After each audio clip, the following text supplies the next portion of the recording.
Bienvenidos a un episodio más de Empresario Implacable Podcast, donde, como sabes, entrevistamos a empresarios, consultores y expertos que siempre tienen algo de valor que aportar, algo que compartir. Y el día de hoy tengo el gusto y el honor de entrevistar a una persona que tiene una especialidad, una expertise muy interesante para las empresas, específicamente las empresas familiares. Así que, ¿cómo estás, Antonio Holguín?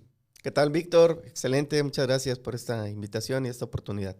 Gracias, Antonio. Y bueno, lo que vamos a hacer es una serie de preguntas para ti, Antonio, alrededor de este tema de las empresas familiares, para que con tu experiencia pues, nos puedas aportar luz y saber pues, qué hacer en estos casos, ¿no? Esto aplica para cualquier tipo de empresa familiar, ¿correcto? Es correcto y es una gran oportunidad para compartir información con aquellos dueños de negocio en México que tienen empresas familiares, dado que esta información pues, es muy valiosa para ellos. Perfecto. Entonces, mira, una de las preguntas más importantes que nos hizo la audiencia al respecto de eso es ¿cuál es la importancia de las empresas familiares en la economía del país? Bueno, es tan importante como que generan una gran cantidad de empleos. Las empresas familiares son el pilar de la economía nacional, generan empleo, generan movimiento económico y representan más del 90% de las empresas en el país, en México, aportan más del 45% del Producto Interno Bruto. Así es que las empresas familiares se constituyen en el eje motriz de la economía del país. O sea, literalmente, sin las empresas familiares, pues se puede decir que un país como México quebraría, literalmente, porque solo habría el 10% de empresas. Para 130 millones no habría suficientes empleos, prácticamente habría un caos. Totalmente, de ahí la importancia de que las empresas familiares se busque la manera de que subsistan, de que sobrevivan, dado que las tasas de mortalidad son muy altas en las empresas de las familias. Ok, perfecto. Entonces, fíjate, ¿qué es lo que define a una empresa familiar como para decir, esta empresa es familiar o esta empresa no se le puede catalogar como empresa familiar? ¿Cómo podemos hacer eso? Bueno, básicamente una empresa familiar se considera cuando la mayoría de los miembros de la familia cuando la mayoría de los miembros de la empresa son familia. Sin embargo, eso es cuando solamente la familia trabaja el negocio, es decir, no hay ninguna persona ajena a la familia. Pero hay otra situación en la que en las empresas familiares, digamos, hay miembros de la familia, pero hay miembros que no son de la familia. Sin embargo, el control de las decisiones, el control accionario, sí recae en miembros de la familia, aun cuando haya personas que son externas.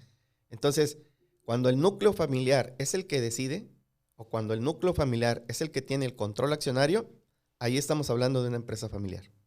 Perfecto. Entonces, para tenerlo más aterrizado, quiere decir que da igual cuántas personas externas trabajen en esa empresa, lo importante es, al final, quiénes son los verdaderos tomadores de decisión.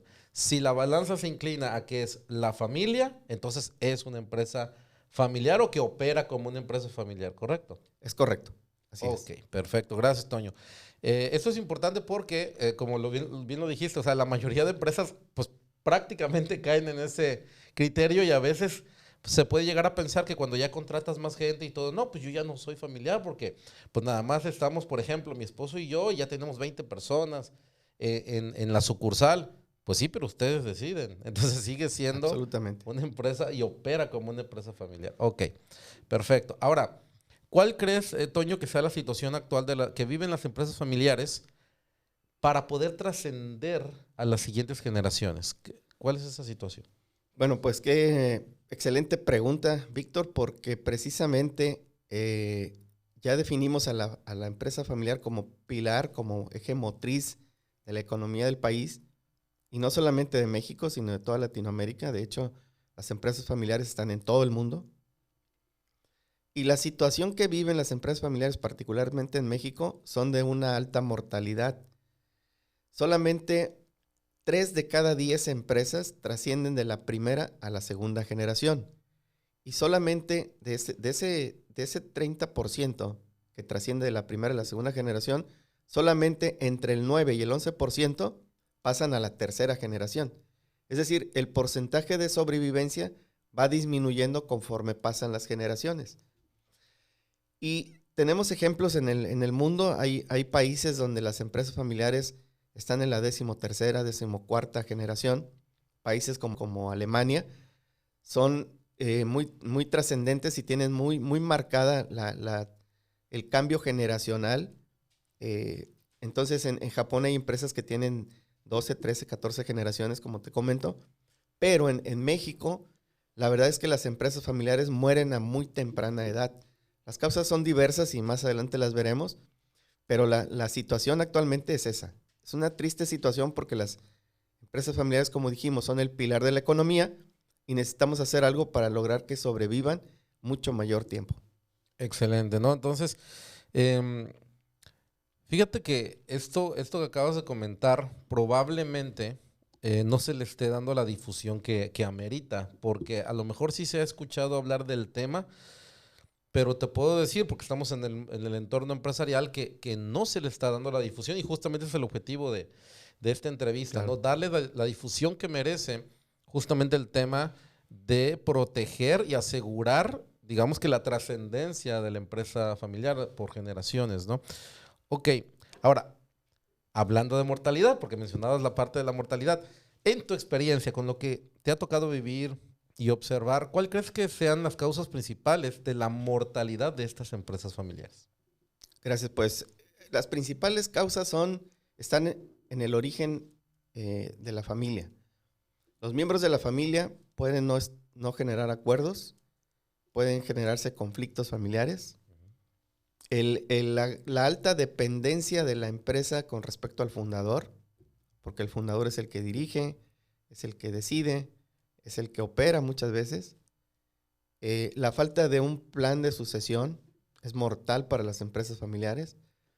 Cuando solamente es el fundador, pudiera haber mayores posibilidades de que se generen acuerdos, pero hay que considerar que la mayor parte de las empresas familiares están constituidas por hermanos. Y estos hermanos son socios, son accionistas. Entonces, cuando estos socios no se pueden poner de acuerdo, entonces ahí está una de las principales causas de la mortalidad de la empresa.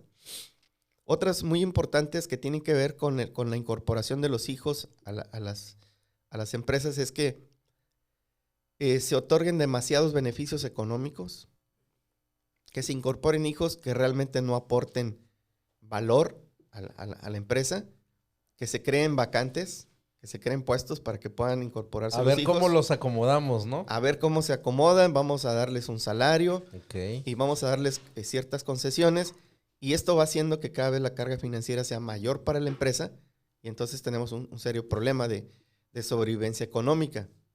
Entonces, resumiendo, las principales causas de la mortalidad de las empresas familiares estriban en la falta de acuerdos, en la falta de estructura, en la falta de reglas y en el momento de la incorporación de los miembros de la familia, al no contar con reglas y con un plan de sucesión, pues ocurre esto que te comento, ¿no? Que se le asigne a la empresa una carga financiera que no es posible sobrellevar. Sí, prácticamente. Llega a un punto en el que puede llegar a ser imposible de sostener, ¿no? Totalmente. Ok, y bueno, esas son las causas de la mortalidad. Ahora, ¿cómo podemos disminuir esa mortalidad? Bien, pues tiene que haber primero que nada el dueño de negocio, los socios, los accionistas. En algún momento de la vida de la empresa tendrán que diagnosticar en qué situación están. Para ello será muy importante aplicar un diagnóstico profesional para analizar cuál es la situación de la empresa, de la familia y de la propiedad.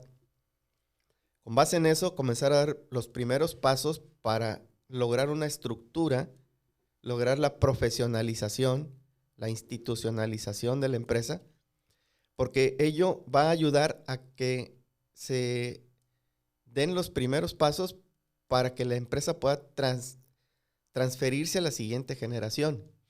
La falta de institucionalización, Víctor, de hecho es uno de los principales problemas con los que se enfrentan las empresas familiares. La falta de institucionalización te lleva a la falta de estructura y la falta de estructura te lleva a la falta de planeación en la sucesión y la falta de planeación en la sucesión te lleva a que si el fundador fallece, generalmente la empresa fallece con él. Híjole, y en tu experiencia o con los datos que tienes, de cada 10, ¿cuántas empresas en general, de cada 10, pues fallecen cuando fallece el fundador? El 90% del fallecimiento de esas empresas se debe a eso principalmente. O sea, 9 de cada 10, una vez fallece el fundador, fallecen las empresas. Obviamente, esto es un porcentaje, ¿no? De repente habrá quien me diga, no, yo conozco un primo que no le pasó eso. Sí, pues por eso hay un porcentaje pequeño donde no ocurre, donde incluso puede ser al revés, ¿no? Que realmente los sucesores no solamente no fallece el negocio, sino que lo mejoraron, etcétera. Pero es el porcentaje más bajo y esa es la parte preocupante, ¿no? Totalmente. Hay una empresa en México que es el Grupo Urrea. Ujú. Por cierto, uno de los miembros de la familia, que actualmente es director general y es tercera generación, Alfonso Urrea, él precisamente comenta esa parte, ¿no? Ellos son un caso de éxito, de transferencia de la empresa de una generación a otra, están en la tercera y avanzando hacia la cuarta generación. Y aplicando principios que más adelante vamos a ver como de gobierno corporativo, como de institucionalización, como de profesionalización, ellos tienen la experiencia de haber implementado ciertos pasos, ciertas estructuras, que al día de hoy los tienen, bueno, pues ya prácticamente preparándose para la cuarta generación. Ok. Oye, y en el caso, yo sé que en la mayoría de los casos, las empresas familiares, el problema que tienen es que andan buscando acomodar, como bien decías, vacantes para hijos, sobrinos a veces. Ahora, ¿qué pasa cuando esta es una empresa familiar, pero no hay hijos? O sea, no, en teoría no hay a quien sucederle la empresa en esos casos que ocurre. Bueno, es muy interesante este tema porque aquí lo más recomendable es que se piense en varias opciones. Vender la empresa sería una de ellas, pero volvemos al mismo tema. Tú quieres vender una empresa, tú quieres vender tu empresa porque no tienes hijos, y ni tus socios o accionistas que están contigo tienen hijos. Entonces, para que tú puedas hacer una buena venta, necesitas tener una empresa estructurada. Nadie quiere comprar una empresa que no tiene estructura, que no tiene manuales, que no tiene procesos, que no tiene una garantía de que va a sobrevivir sin los fundadores. Entonces, una opción sería vender la empresa. Otra opción sería que se heredara o se hiciera una sucesión a miembros de la empresa, a empleados que pudieran comprar la empresa, hacer un plan de sucesión para que ellos se quedaran con la empresa y a través de ciertos mecanismos obtener beneficios económicos los fundadores. Y básicamente la tercera y última sería, bueno, que se heredara la empresa a miembros de la familia como sobrinos u otro tipo de familiares. Pero yo insisto mucho en que para que esto pueda ocurrir, se necesita trabajar en la estructura de la empresa para darle valor a la empresa. De esta manera, la puedes vender y obtener un gran beneficio por esa venta y pasar tus últimos años de vida pues viviendo adecuadamente, disfrutando del producto de tu trabajo. Excelente, muy bien. Es decir, hay opciones, ¿no? Porque yo creo que muchas veces los empresarios que no tienen acceso a esta información, pues simplemente se enfrentan a esa situación y dicen, no, pues ahora qué hago pues al no saber qué hacer no hacen nada. Exactamente. Ese es el peor escenario, ¿no? Ok. Otra pregunta de la audiencia, fíjate. Ya hablamos de la mortalidad de las empresas, cómo disminuirla. También qué pueden hacer los socios fundadores, pues cuando ya no hay a quien heredarle el patrimonio, que es raro que en Latinoamérica pase eso, porque siempre hay a quien heredarle, pero hay casos en los Hay que casos, no. así es. Y bueno, ¿qué consideraciones hay para las empresas familiares con herederos que no están interesados en el negocio? Esta puede ser la pregunta del millón. Excelente pregunta. Estamos ante cambios generacionales. El hecho de que una familia trascienda su empresa a la siguiente generación, pues está diciendo que hay dos generaciones. Actualmente las diferencias entre generaciones son muy marcadas. Los hijos que están actualmente en vías, digamos, de incorporarse a las empresas de sus padres, no están muy interesados en el negocio de su padre porque ellos tienen otros intereses, tienen otras visiones, tienen otras capacidades, tienen otros talentos. Y hay una situación también de fondo, es que no fueron incorporados a tiempo a las empresas. Si tú eres dueño de negocio, yo te recomiendo que incorpores a tus hijos desde los 10 o 12 años para ir conformando un proceso de entrenamiento, para que le vayan haciendo el amor al negocio, para que vaya aprendiendo a querer, a apreciar la empresa y en el futuro eliminar ese desinterés que pudiera haber por no estar en el negocio de sus padres. Es necesario que ellos pasen por un proceso de formación desde la infancia. Ahora, si no están interesados en el negocio, entonces habría que definir con claridad a qué se refiere ese desinterés. Es decir, no están interesados en estar en la operación, no están interesados en recibir beneficios económicos. Exactamente en qué es lo que no están interesados. Porque yo creo que nadie está peleado con recibir dinero. Entonces, a mí me parece que a lo que los hijos llamarían desinterés se refiere a que no quieren estar en la operación como observan que normalmente están sus padres. Ellos no están dispuestos a estar ese tiempo que sus padres gastan en la operación de la empresa. Y entonces lo que hay que hacer es, habrá que prepararlos como consejeros. Esos hijos tendrán que pasar por un proceso de entrenamiento para que ellos puedan saber qué mecanismos, qué reglas, qué situaciones pueden hacer a través de un consejo de administración para que la empresa les pueda seguir generando dinero y que ellos puedan tener el control. Entonces, en lugar de pensar en formarlos como empleados, tienes que pensar en formarlos como consejeros. Y de esta manera la empresa puede subsistir, ellos pueden recibir beneficios económicos y también sus padres. Excelente. Fíjate que todo esto que comentas, a pesar de que estamos en el entorno empresarial, pues son cosas que no se hablan abiertamente, porque la realidad es que los empresarios, por diferentes razones, puede que sea por pena o por quién sabe qué, pero no es el tipo de conversación tan común, ¿no? De repente sí pueden llegar a quejarse de, oye, no, pues es que a mi hijo no le gusta, pero hasta ahí. Ya no avanzan más. ¿Por qué? Porque en el fondo puede ser que no quieran enfrentar la realidad de que les toca a ellos tomar las acciones de con quién apoyarse para que ese proceso ocurra. Porque si ellos lo supieran hacer, que eso es algo que a mí me gusta siempre decir, si yo supiera hacer algo que creo que sé, ya tuviera un resultado con eso. Claro. Entonces, claro. como no lo tengo, entonces no sé. ¿Qué hay que hacer? Ver quién sabe y ver cómo poder tener el apoyo de ese que sabe, ¿no? Claro, exacto. Víctor, si me permites agregar un poquito más al respecto. Aquí es donde es importante que los dueños de negocio comprendan que necesitan allegarse de la ayuda profesional, de consejeros familiares, de consultores, dado que exactamente lo que acabas de decir es cierto. Hay ciertos temas en la familia que no se ponen sobre la mesa, y el de la sucesión es uno de ellos.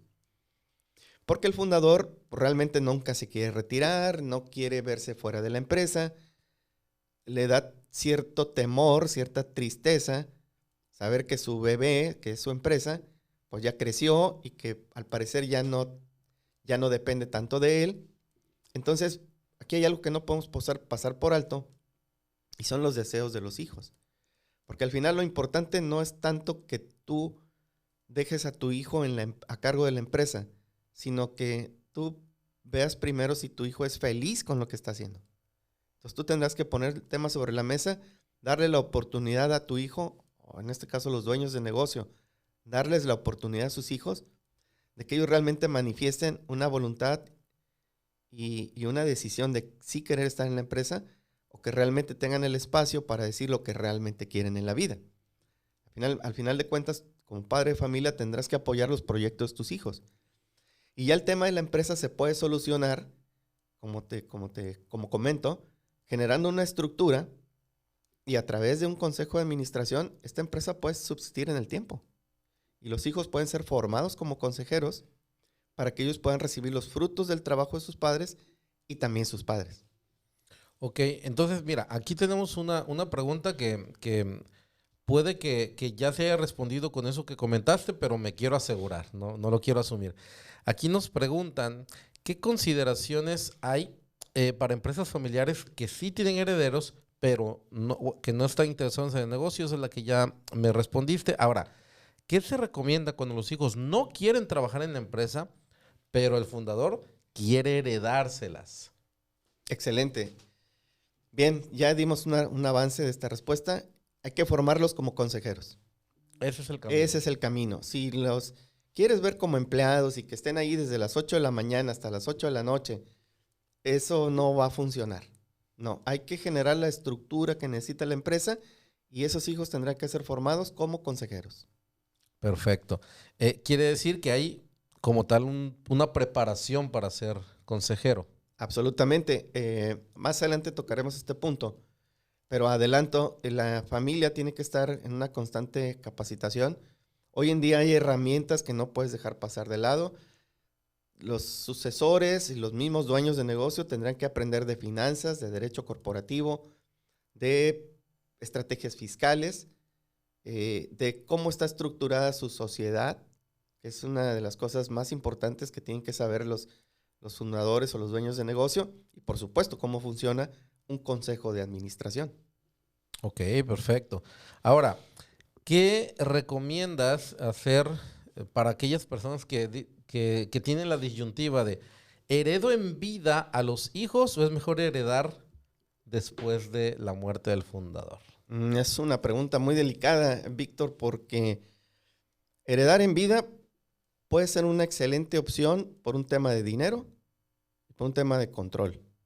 Es un tema de dinero porque tal vez la herencia en vida, si se hace vía en lo que se conoce en derecho como el desmembramiento de la propiedad, esto significa que tú divides la propiedad en dos partes, en el usufructo y en la nuda propiedad, es decir, en el control de la propiedad. Entonces, lo que haces es que en vida le cedes el derecho de la propiedad, o sea, la nuda propiedad se la cedes a los hijos. Y tú como dueño del negocio te quedas con el usufructo. ¿Qué significa esto? Que si son las acciones, por ejemplo, las que se donaron, entonces tú seguirás teniendo derecho a recibir los dividendos porque te corresponde el usufructo. El usufructo es el uso el disfrute de los frutos o de la cosecha o de los rendimientos de la cosa que heredaste. Conservas el usufructo, tú recibes tus dividendos y tus hijos reciben los derechos corporativos o la nuda propiedad. Entonces, de esa manera, sería muy sencillo heredar en vida.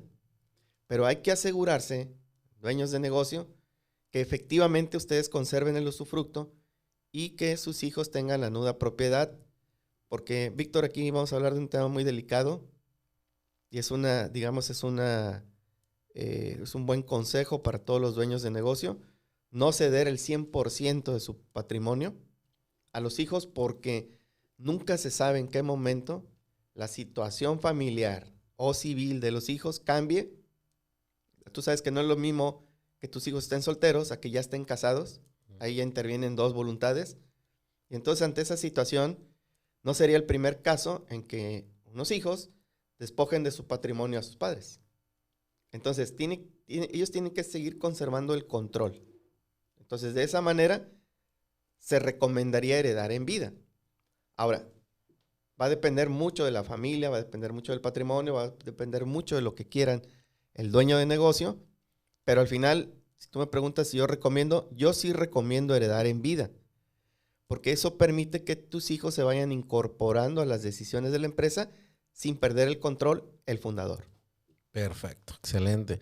Y esta pregunta, ese es el tipo de preguntas que difícilmente, abiertamente un empresario va a comentar con otro, aunque sea su amigo, y justamente es la intención de esta entrevista, ¿no? Hablar de los temas que probablemente si no los habláramos aquí, pues los empresarios no sabrían qué hacer. Así es.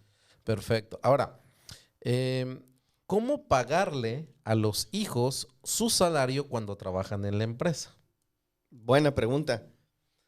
Lo recomendable, dueños de negocio, es pagarle a sus hijos con salario de mercado. Es común que los padres cuando incorporan a sus hijos incurren en estas situaciones. A veces no les pagan, a veces les pagan poco, a veces les pagan según su necesidad. Es decir, si está casado, tengo que pagarle más.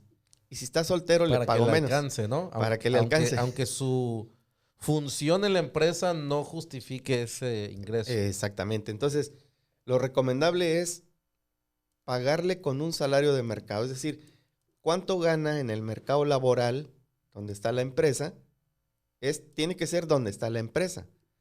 Y con base en ese salario de mercado, ese salario es el que le tengo que asignar a mi hijo. Ahora, si yo quiero darle más a mi hijo, lo que recomiendo es no lo den por salario, porque eso genera un conflicto en la empresa, un conflicto financiero. La situación es que si tú incorporas a un hijo y le das un salario fuera de mercado, el tema es que cuando se incorpore otro hijo, le vas a tener que dar también un salario fuera de mercado, porque ya pusiste un precedente. En cambio, si tú le das un salario de mercado y vas analizando su situación, sus necesidades, o tú simplemente como padre le quieres dar más, yo te diría, dáselo a través o de tus dividendos o de tu propio patrimonio. Es decir, el dinero puede salir de la empresa o puede salir de dividendos o puede salir de la familia. Por ejemplo, un menor de edad, ¿de dónde recibe dinero? De sus padres. Recibe dinero de la familia. O sea, no tiene sueldo porque no tiene trabajo y no tiene dividendos porque no es accionista. Entonces, él recibe dinero de la familia.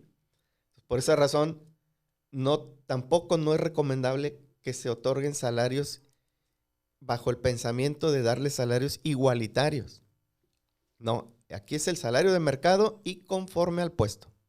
Perfecto. Eso es muy importante y puede evitar un montón de conflictos. No solamente en el tema financiero, sino también operativamente en el clima laboral de la empresa. Absolutamente, y en el clima familiar. Y en el clima familiar, exactamente. Bien, tenemos otra pregunta que me parece muy interesante y es, ¿cómo hacer o qué hacer si los hijos solo quieren ingresos y beneficios, pero no quieren trabajar? Mira qué bonito. Bueno, esto se llama comúnmente becar a los hijos, ¿no? No es que sea malo, Víctor. A final de cuentas, los dueños de negocio que nos escuchen sabrán lo que queremos a nuestros hijos, ¿no? Nosotros amamos a nuestros hijos. Pero aquí aprovecho para ilustrar algo. Existe un modelo conocido como el modelo de los 3 círculos de Tayuri Davis, que son los apellidos de 2 personas que crearon esta estructura. La herramienta del círculo de Tayuri Davis nos ayuda para comprender cómo está integrado este proceso de la empresa familiar, de la que hablábamos hace un momento. Está integrado por 3 círculos y es empresa, familia y propiedad. Y lo interesante es que estos 3 círculos se intersectan. Entonces, cuando tú evalúas a los miembros de la familia, cómo integran estos 3 círculos, vas a comprender cómo explicarle a un hijo que está en una empresa familiar por qué no puede recibir dinero si no trabaja en la empresa. Porque solamente los que trabajan en la empresa tienen derecho a recibir un sueldo. Si tú quieres recibir dinero como hijo, tendrá que ser o por el ingreso familiar o por los dividendos de su padre. Uh-huh. No hay otra manera en que él pueda recibir dinero. Hay que explicarle. Tú no puedes recibir dinero de la empresa porque no tienes un trabajo, no tienes un rol, no tienes una función, no hay un puesto asignado para ti.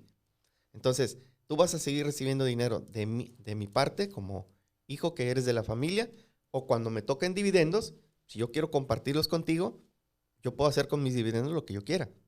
Okay. Pero no puedes recibir salario. No es sano para la empresa incorporar indiscriminadamente a familiares o a hijos, asignándoles un salario sin que tengan una función. Ok.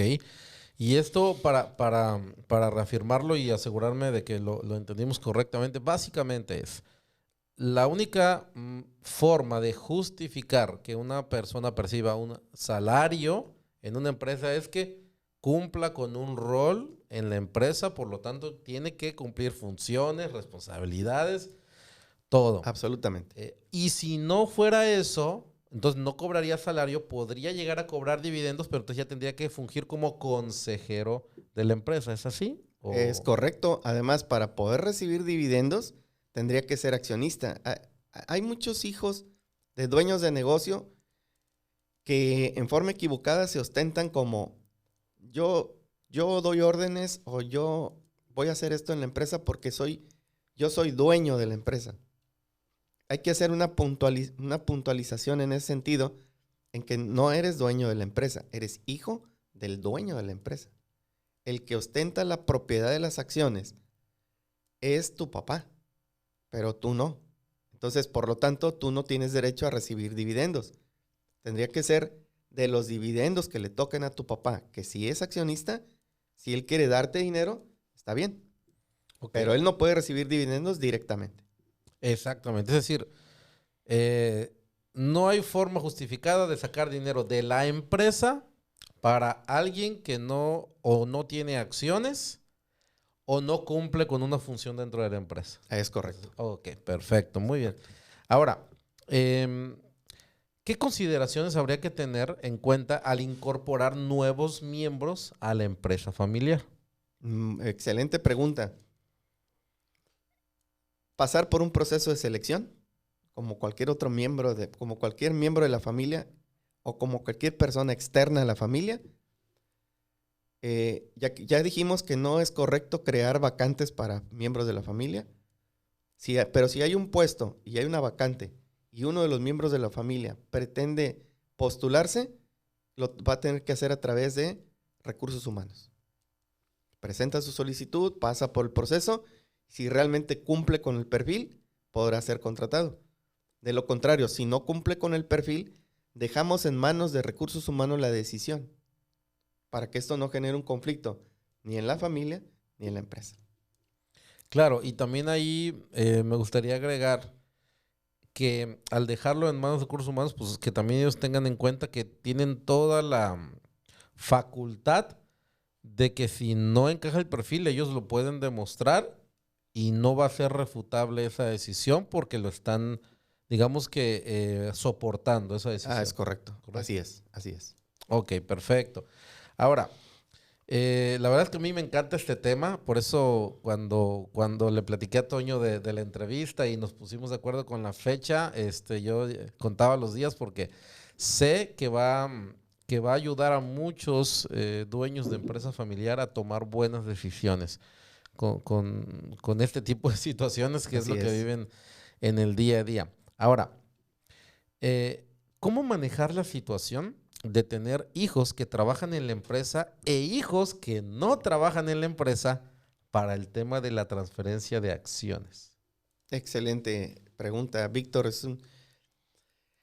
Mira, ya el simple hecho de transferir o de tomar la decisión de transferir la propiedad de la empresa a los hijos ya es complejo. No es un tema sencillo porque precisamente comienza a haber esa situación inicial de en la empresa hay hijos que ya están trabajando y hay hijos que no están trabajando en la empresa y además se percibe que tienen otros intereses. Entonces, aquí hay dos principios que normalmente operan y uno de ellos es el principio igualitario, en donde el dueño de negocio puede otorgarles por igual, o sea, repartir las acciones por igual. O existe un principio organizador, donde se transfieren las acciones a aquellas personas que están trabajando en la empresa, pero se percibe que pueden trabajar juntos, se percibe que van a cuidar del patrimonio y se percibe que lo pueden incrementar entre ellos.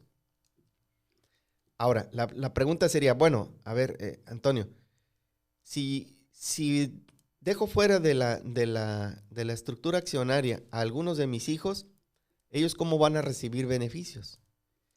Entonces, lo que normalmente ocurre es que sí los puedes dejar fuera del cuadro accionario, pero tendrás que, con otra parte de tu patrimonio, darles como un equivalente, por ejemplo, ¿no?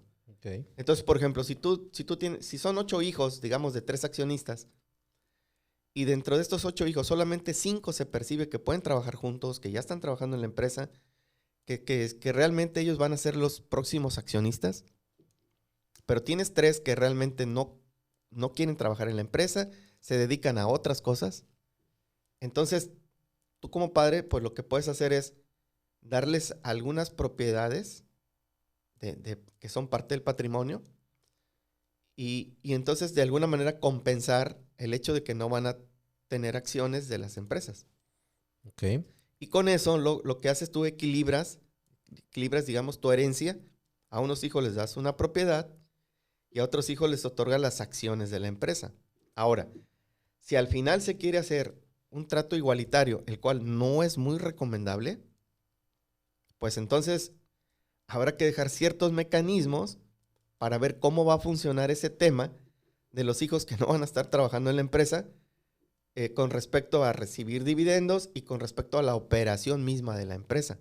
Lo cual sí se puede hacer, pero bueno, ya implica un poquito más, es un grado más de dificultad, pero al final sí se puede. Lo recomendable es un criterio repartidor, es decir, déjale las acciones de tu empresa a aquellos que están trabajando ya en ella y se percibe que pueden seguir trabajando juntos.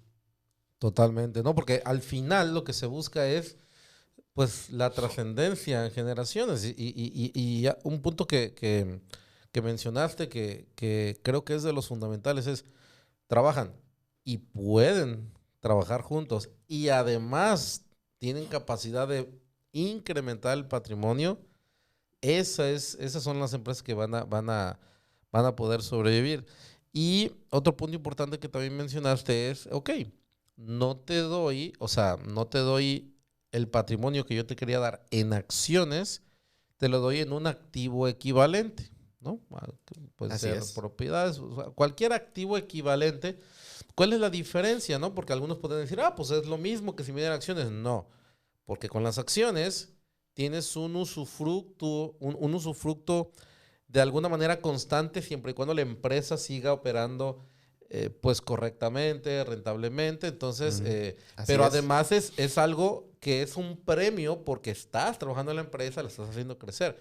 El que decidió no estar, pues sí se le dio el equivalente a lo que en ese momento pues le correspondía, pero depende de él que ese activo que se le heredó, pues a ver qué va a hacer con él, porque él fue el que decidió no ser parte, ¿no? Y está bien, ¿no? Tampoco es que estén obligados todos a trabajar en la empresa, pero al final de cuentas lo que se busca es demostrar que en el momento de la decisión, pues se fue lo más justo posible, que creo que a veces por ahí va el tema.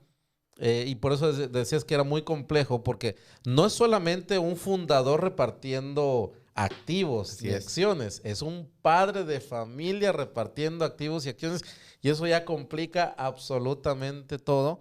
Sin embargo, pues con estos mecanismos, por eso hay que apoyarse de profesionales, te permite hacerlo de la manera más justa posible. Siempre, siempre, siempre, y eso hay que tenerlo en cuenta, eso todo empresario lo tiene que saber, porque en el mundo empresarial así funciona, en la vida así funciona. Tú tomas decisiones y nunca esperes que todos queden contentos, porque incluso el que tú crees que beneficiaste más puede ser el que menos quedó contento, porque eso a Así veces es. pasa. Entonces nunca esperen que una decisión que ustedes hagan lo más justa posible garantice que todos estén contentos. Eso no va a pasar. Incluso ni siquiera con el que tú crees que beneficiaste más, tampoco te garantiza que quede muy contento. Así es. ¿Va? Así es. Ok. Bien, me encanta a mí este tema. Vamos a la siguiente pregunta. Fíjate, em, ¿cuál es la diferencia entre un enfoque de empresa y un enfoque familiar en el tema de sueldos y salarios de la familia? Justamente lo que mencionábamos hace un momento, el enfoque familiar es, voy a tratar de beneficiar a los miembros de la familia, es decir, voy a darles un trato preferencial y por lo tanto, pues podría asignar salarios con base en la necesidad, con base en lo que yo quiero darles a mis hijos. Hay que entender una situación de que los emprendedores generalmente dedican una gran cantidad de su tiempo a trabajar en la empresa. Y entonces descuidan o ponen menos tiempo en la atención a los hijos.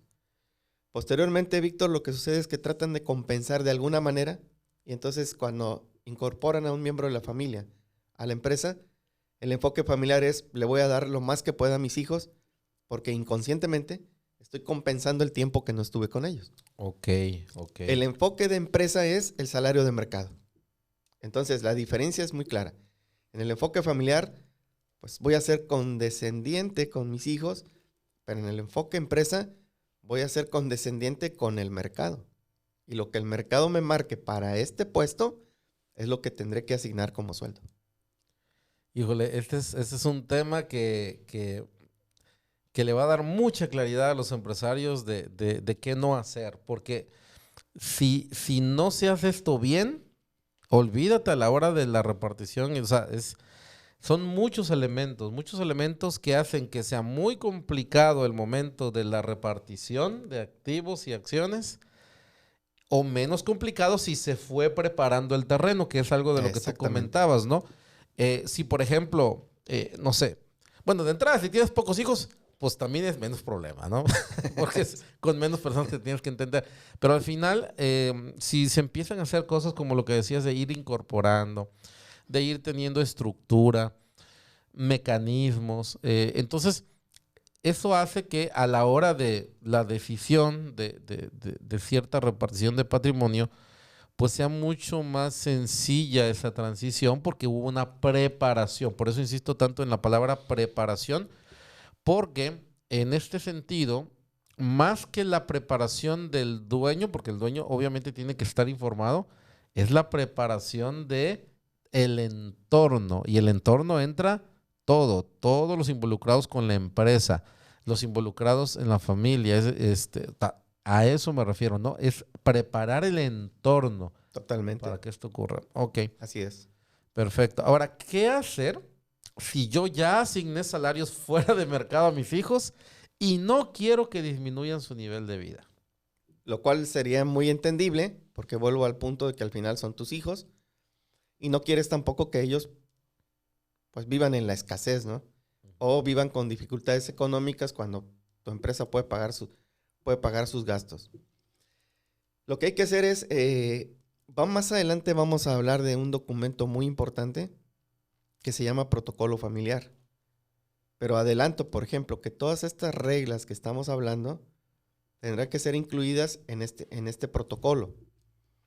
Lo que tienen que hacer como dueños de negocio definitivamente es, si tienes que ajustar hacia arriba, ajusta hacia arriba. Porque también ya dije que en algunas ocasiones los dueños de negocio asignan salarios realmente muy bajos a sus hijos. Incluso, en algunos casos ni siquiera les pagan. Y eso no es profesional, porque si hay un puesto de trabajo y realmente tu hijo lo está devengando adecuadamente, lo justo es que haya un pago. Porque si no lo dejas como un costo oculto o como un costo con el que no está cargando la empresa. O sea, la empresa tiene una persona que aporta una cierta cantidad de trabajo y no se está reflejando en su costo de venta o en sus gastos de operación. Entonces, esa parte no puede ser. Tienes que asignarle un salario a tu hijo. Si haces un análisis de salarios y te das cuenta que el salario de tu hijo no es un salario de mercado, lo tendrás que ajustar hacia arriba. Ahí no hay dificultad. La dificultad viene cuando le asignaste un salario extremadamente alto a tu hijo y ahora resulta que está totalmente fuera de mercado. También es lo mismo, tendrás que ajustar hacia abajo. Por principio de orden, le tendrás que asignar un salario de mercado. Pero si le quitaste una gran cantidad de su ingreso y tú no quieres realmente que tu hijo cambie su estilo de vida, entonces tendrás que darle de tus dividendos, y aquí aprovecho el momento para hacer una sugerencia. Yo sugiero que los dividendos, el 80% se reinvierta y el 20% se reparta. Y entonces de ese 20%, de acuerdo a la cantidad de acciones que tengas, te entregan tu dividendo y entonces tú con ese dividendo le das el faltante que tiene tu hijo por haberle ajustado su salario. O bien, de tu propio ingreso, de tu propio sueldo como director general o como accionista de la empresa, o según el puesto que ocupes en la empresa, de tu propio sueldo, le das lo que le falta a tu hijo. Pero no puedes sacarlo de la empresa, tienes que sacarlo por dividendos o como ingreso familiar. Y entonces le ajustas el sueldo a tu hijo y le das lo que él estaba acostumbrado a recibir. Pero tendrás que hacer Ok. ese ajuste. Claro, y es que aquí es importante algo. La empresa, pues no puede pagar lo que no está generando. Entonces, Así es. no sé, vamos a suponer que alguien tiene 5 hijos y lo que se les paga, pues está por encima del mercado y no les alcanza. Pues ahí pasan dos cosas. La empresa no está dando para que ellos mejoren su calidad de vida. Por ende, se podría suponer que ellos como tal tampoco están produciendo porque no están generando ni lo que están ganando. Y ahí hay que, pues, no me gustaría decir tomar decisiones, sino que profundizar en el tema para ver exactamente cómo resolverlo, ¿no? Porque esto es simple juego de números. De hecho, en otra entrevista tuvimos un experto que tú conoces bien también, que se especializa mucho en la parte financiera, Claro. Mario, y hablábamos de ese tema, ¿no? Del tema como, esto es un juego, él tiene un libro que se llama El marcador de El juego. marcador de juego, ¿no? Y me quedó muy, muy anclado ese concepto porque al final esto es un marcador. Así es. A ver, oye, a 5 no les alcanza y resulta, fíjate, puede pasar, ¿eh? Que al dueño sí le alcanza y tampoco es que gane mucho más que ellos. Ujú. Entonces, ¿ahí qué está pasando? ¿No?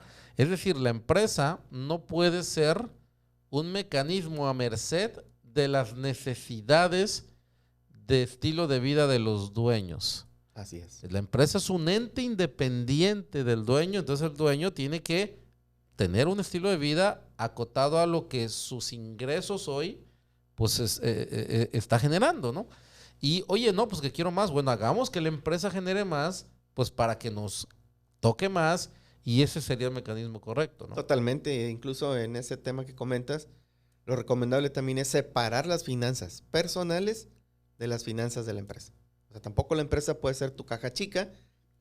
Lo correcto es que tú tengas tu salario, que hagas tu presupuesto y que el costo de tu salario pues realmente se convierta en la contribución a la empresa para que la empresa pueda tener una correspondencia, ¿no? Si inviertes 100,000 pesos en el salario de un dueño de negocio, la empresa debe recibir por lo menos 4 veces más en retorno. Ujú, exactamente, justamente eso, ¿no? Y es así como nosotros lo tenemos establecido, es decir, yo quiero ganar más en lo personal, es decir, oye, pues yo quiero comprarme esto, ok, ¿cuánto tengo que hacer que mi empresa venda más para que la empresa me pueda pagar ese más que yo quiero para ese estilo de vida?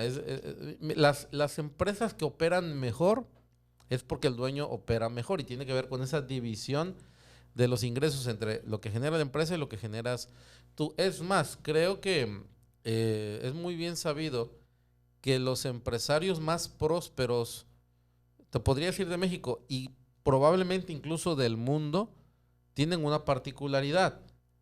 A más ganan sus empresas, ellos no gastan más y tampoco incrementan mucho su ingreso personal porque llega un punto en el que ellos mismos lo dicen, pues es que ya qué más me puedo comprar si sí me lo podría comprar. Exacto. Entonces ellos realmente llega un punto en el que cubren perfectamente sus necesidades incluso de ocio. Y entonces, ¿qué hacen? Bueno, pues que las empresas crezcan.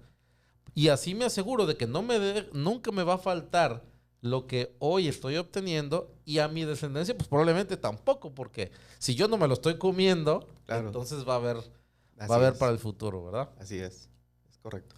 Perfecto. Ahora, hay una pregunta que me gusta mucho que hacen aquí que dice, ¿cuáles son algunas de las herramientas para planear la sucesión patrimonial? ¿Qué herramientas existen al respecto? Qué buena pregunta, Víctor. Sí, existen varias. La primera que recuerdo o que recomiendo es el desmembramiento de la propiedad, del que hablaba hace un momento. Tú lo que haces es, otra vez vuelvo al punto, si tú quieres ceder tu patrimonio o tus acciones, la propiedad de la empresa, a tus hijos, lo puedes hacer a través del desmembramiento de la propiedad, es decir, el usufructo y la nuda propiedad. Esa es una. Luego tenemos el testamento. El testamento también es una excelente herramienta legal para hacer la transferencia de la propiedad.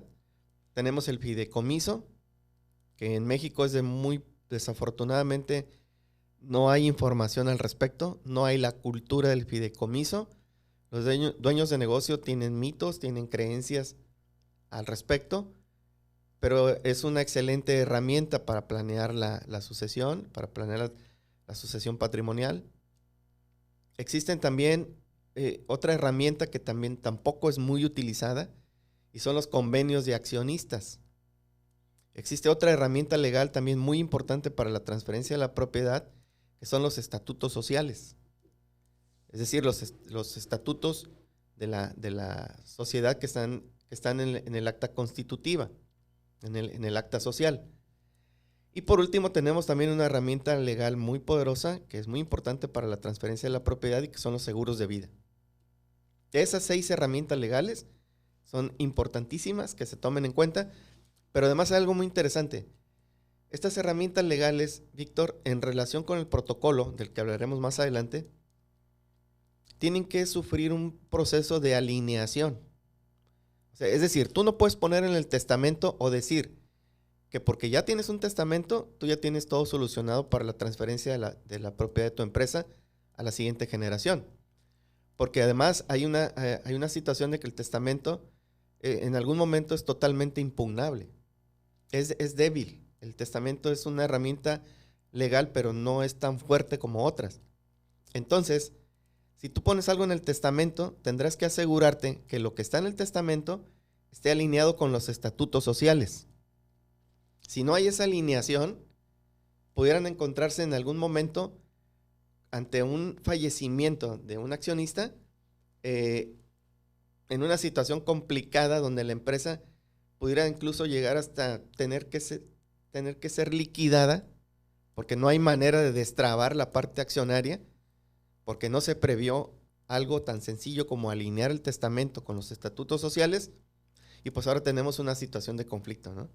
Entonces, estas 6 herramientas legales pueden ser utilizadas, pero también, insisto, tienen que ser alineadas entre ellas para que pueda surtir efecto la transferencia de la propiedad de una manera adecuada.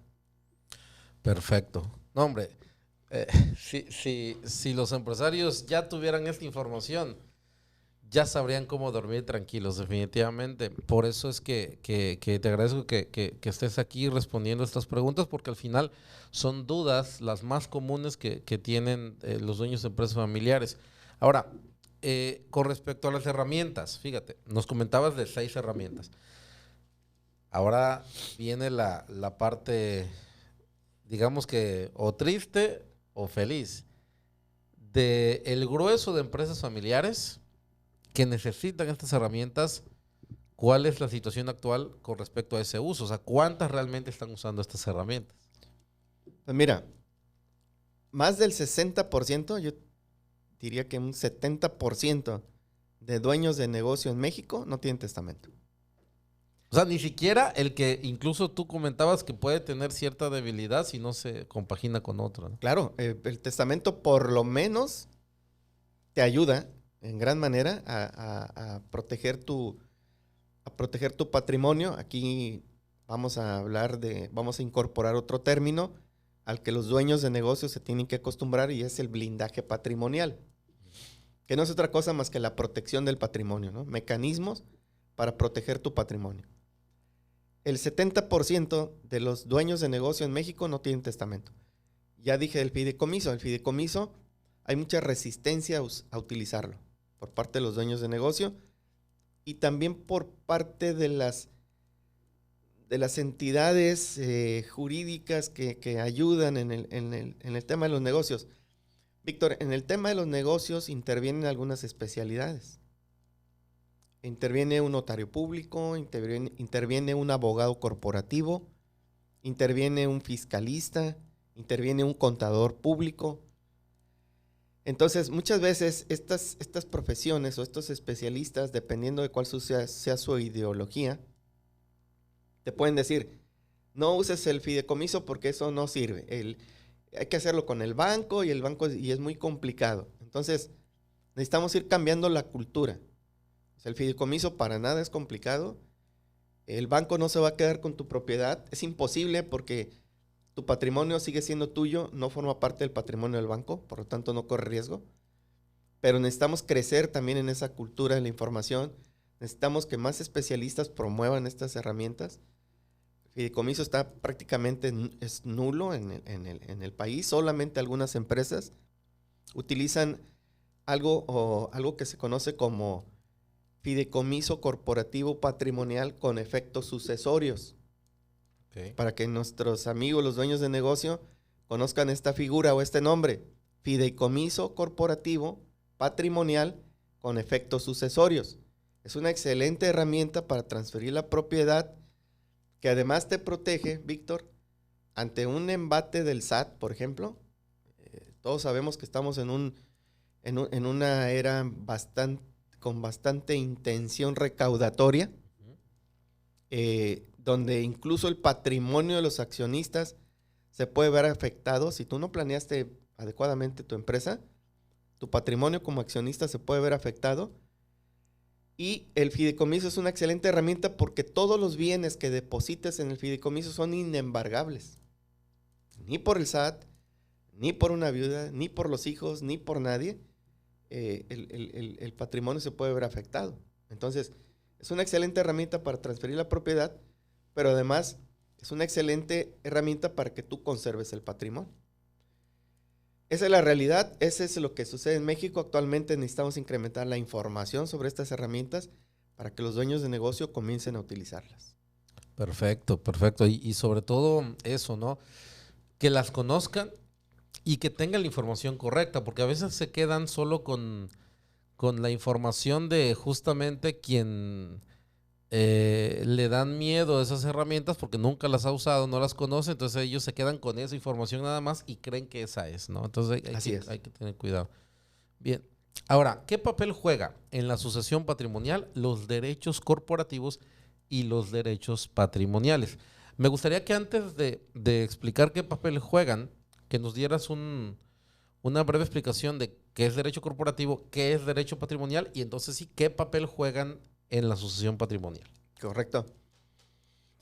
Bien, en una sociedad, a los titulares de acciones, que son los accionistas, por el simple hecho de ser los titulares y los propietarios de las acciones, ellos tienen derechos corporativos y derechos patrimoniales. Los derechos corporativos son aquellos en los que ellos, como accionistas, van a participar, por ejemplo, en la Asamblea General de Accionistas. Ahí tienen derecho al voto, derecho a nombrar consejeros, y en la parte de derechos patrimoniales, ellos tienen derecho, por ser accionistas, tienen derecho a recibir dividendos, a recibir el monto de la venta de la empresa en algún momento eventual, que la empresa se venda o se liquide. Si se vende, pues a recibir la parte proporcional de lo que se obtuvo por la venta. Y si se liquida, pues tienen el derecho a disfrutar también del remanente, de acuerdo a la cantidad de acciones que tengan. Esos serían los derechos patrimoniales. Los derechos corporativos, entonces, son aquellos inherentes al manejo de la sociedad en su participación en la Asamblea General de Accionistas. Y los derechos patrimoniales, pues es el derecho a recibir un beneficio económico por la acción que tienen. Okay. Entonces, ¿qué papel juegan estos derechos patrimoniales? Muy importantes.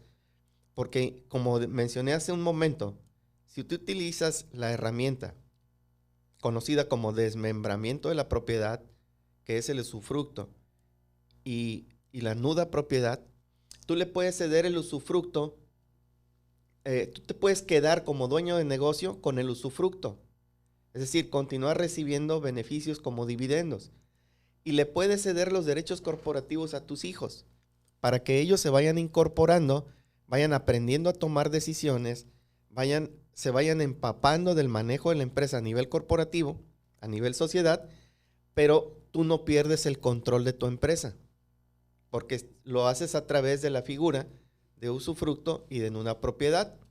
A tus hijos les das los derechos corporativos y tú te quedas con los derechos patrimoniales. Ok, interesante, sobre todo por eso, ¿no? Puedes, como le digo yo, darles juego sin riesgo, porque en el momento que tú veas como que hay que intervenir, intervienes y sabes que al final de cuentas no repartiste el patrimonio hasta que ya sientas que era el momento correcto porque ya demostraron pues habilidades, demostraron capacidades y bueno, ahí ya es otra situación, ¿no? Así Pero es. es una muy buena forma de empezar a darles juego y de alguna manera tener controlado el riesgo porque al final todavía si lo deseas puedes intervenir porque como tienes el patrimonio es fácil negociar si ellos quieren acceder a ese patrimonio. Así es, ¿No? exactamente. Es Perfecto, correcto. muy bien. Ahora, otra pregunta importante, mira, dice, ¿cuál es la herramienta de mayor y menor blindaje patrimonial? O sea, ¿cómo lo podríamos definir? ¿Cuál es la herramienta de mayor a menor en cuanto a blindaje patrimonial? Bien, pues el testamento es la herramienta de menor blindaje patrimonial. Y yo podría haber pensado antes que era al revés, ¿no? Además, yo Exacto. creo que probablemente la mayoría dirá, no, pues ya con el testamento ya está definido todo, ¿no? Así es, y siendo una herramienta recomendada, definitivamente diríamos que es preferible que haya un testamento a que no lo haya. Donde de plano no hay blindaje patrimonial, es donde en el 70% de los dueños de negocio que no tienen testamento.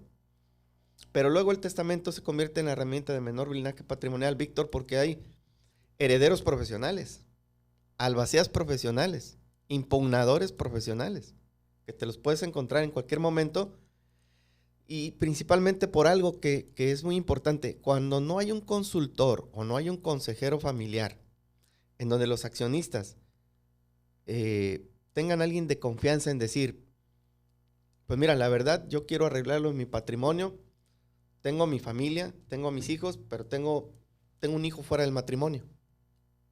¿Qué hago ahí?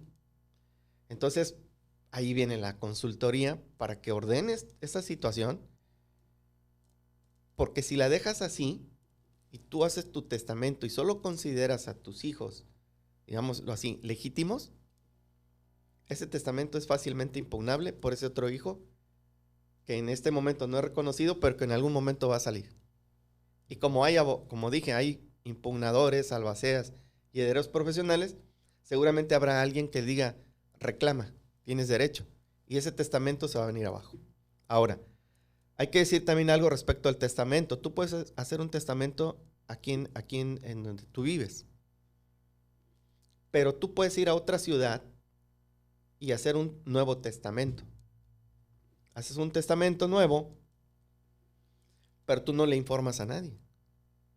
Y entonces fallece el dueño de negocio y todos suponen que su patrimonio está en el primer testamento. Pero el notario tiene que hacer un trabajo previo antes de hacer la lectura del testamento. Hay un concentrado de testamentos en el país donde tú puedes consultar la fecha del último testamento. Y ojo, el último testamento es el que tiene valor. Entonces, si tú hiciste otro en otra ciudad y ese es el último, ese es el que vale. Y si en este testamento modificaste lo que decía el primero, el que vale es el último. Entonces, el testamento es la herramienta jurídica para planear la sucesión patrimonial de menor blindaje y el fideicomiso es la herramienta jurídica de mayor blindaje patrimonial, junto con los seguros de vida. Ok.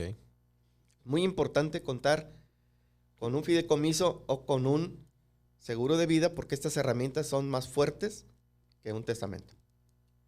Perfecto, perfecto. Sobre todo eso, ¿no? El testamento, el fideicomiso y elegir el tipo de seguro correcto, que como bien lo decimos, pues eso en su momento, cuando sea el caso, pues siempre acercarse a un profesional porque hay que saber elegir cuál es el tipo de seguro que aplica, ¿no? Así es correcto. Ok. Ahora, ¿cómo se asigna el patrimonio cuando no se utilizaron ninguna de las herramientas de blindaje patrimonial mencionadas anteriormente y un socio fallece? O sea, el caso que probablemente pueda ser el más común, no tiene ninguna herramienta de blindaje, fallece prácticamente un socio, ¿ahí qué se hace? Bueno, aquí tengo que decirlo como lo sé, como lo conozco y como lo veo. Este prácticamente, Víctor, es el principio del fin. Porque para que el patrimonio se pueda asignar a los herederos o a quienes debería, se va a tener que hacer a través de un juicio sucesorio intestamentario. Este juicio sucesorio intestamentario tendrá que ser gestionado por un abogado. Y aquí es donde tengo que comentarles a los dueños de negocio que lo menos que se debería desear es que su patrimonio se tenga que asignar o distribuir a través de este tipo de juicio. Porque para iniciar, esto va a tener un costo de entre 10 y el 15% del valor de tu patrimonio. En primer lugar. En segundo lugar, hay que entender que los jueces de lo familiar no saben de negocios. Ellos, a la hora de determinar el patrimonio, las acciones o los activos de la empresa, no van a saber si las personas a las que les asignaron este patrimonio podrán seguir generando o podrán seguir haciendo productivas a las empresas. Tampoco son especialistas en temas de la familia, en temas emocionales de la familia. Entonces, el costo, la forma de asignar el patrimonio cuando no hubo una planeación va a tener que ser a través de un juicio sucesorio intestamentario, que va a tener un valor muy alto en pago de honorarios de abogados y va a tener un costo muy alto en temas de armonía y de unidad familiar. Y es justamente lo que se busca evitar, ¿no? Entonces, a veces pensamos, luego lo hago, luego lo veo, sí, pero así es. Tú no sabes cuándo es el momento correcto, porque el dueño de negocio tiene que evitar, si realmente trabajaste tanto, yo siempre lo digo así, si realmente pues ya trabajaste tanto para construir un patrimonio, pues que se siga convirtiendo, o sea, que siga siendo un patrimonio y no un problema. Así es. Porque a veces puede haber hijos, que puede haber el caso de, no sé, los que no trabajaban en la empresa, que estaban en otra cosa, y ahora, por algo que ellos, como se dice, ni la debían ni la temían, ahora ya tienen un problema, un estrés adicional, querían mucho al papá, pero pues ellos lograron abrirse camino en otra cosa, y para que no se pierda eso, pues ahora intervienen, ahora no tenían antes problemas con sus hermanos, ahora ya los tienen. Entonces, eso es lo que, y por eso lo quise comentar, porque al final es lo que quiero que se lleven los empresarios de esto no es un tema menor, ¿no? Obviamente tampoco les vamos a decir que esto va por delante de la rentabilidad de la empresa. No, primero hay que hacerla rentable, porque si no, no hay nada que heredar, no hay nada Así que es. nada. Hazla rentable, ¿no? Luego, hazla sustentable, y dentro de la sustentabilidad, que es el que la empresa pues tenga futuro en el tema económico, viene esto, el blindaje del patrimonio, ¿no? O sea, de nada sirve una empresa rentable si no la haces también sustentable, ¿no? Porque entonces no es deseable heredar una empresa que no tiene esas dos cosas, rentabilidad y sustentabilidad, ¿no? Como bien en algún momento alguien me dijo, mira, si los empresarios dirigiéramos nuestras empresas con el objetivo de venderlas, las operaríamos diferente, porque tendríamos estructura. Claro. Nadie compraría una empresa sin estructura, ¿no? Totalmente. Oye, pero si no la quiero vender. Pero si operaras como si la fueras a vender algún día, estaríamos ordenadas, claro. Estaría diferente, claro. ¿No? Así es. Bien. Ahora, en el caso de las acciones del socio fallecido, ¿cómo se asignan o qué sucede con el tema accionario? Aquí tenemos un tema muy interesante, Víctor, que va a afectar seriamente las finanzas de la empresa. Si tú no previste el tema de que tu socio, vamos a suponer, esta es la historia de dos socios, y tienen 50 y 50% de acciones. Y tu empresa tiene un valor de 10 millones. Es decir, en todo caso, serían 5 millones y 5 millones. Pero fallece un socio y no había ninguna regla al respecto de qué iba a suceder con las acciones del socio fallecido. Entonces, lo que va a suceder con las acciones de tu socio fallecido es que esas acciones van a pasar a su viuda. Y eventualmente, si la viuda, digámoslo así, tiene información al respecto, sabemos que hay dos caminos. o la incluye, como ella ya es la heredera de las acciones de tu empresa, 50%, la vas a tener que incluir en tu asamblea general de accionistas. Y ya tienes ahí a una socia que tú no buscaste. Porque existe algo en términos corporativos que se llama afinidad corporativa. Uh-huh.